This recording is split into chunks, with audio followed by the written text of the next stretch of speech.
The National Weather Service in Salt Lake City has issued a severe thunderstorm warning for Salt Lake County in northern Utah, southern Davis County in northern Utah, northwestern Utah County in northern Utah, northeastern Tooele County in northern Utah, until 7 p.m. Mountain Daylight Time. At 6:05 p.m. Mountain Daylight Time, severe thunderstorms were located along a line extending from near Dugway Proving Ground Test Range to near Lehi, moving north at 45 miles per hour. Hazard, 60 miles per hour wind gusts. Source, radar indicated. Impact, expect damage to roofs, siding, and trees.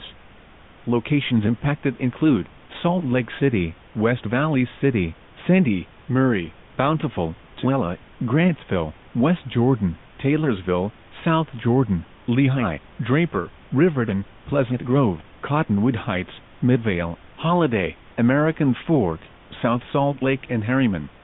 This includes the following highways: Interstate 15 between mile markers 280 and 321. Interstate 80 in Utah between mile markers 46 and 134. For your protection, move to an interior room on the lowest floor of a building. Repeating, a severe thunderstorm warning has been issued until 7 p.m. Mountain Daylight Time for the following counties in Utah: Davis, Salt Lake, Tooele and Utah.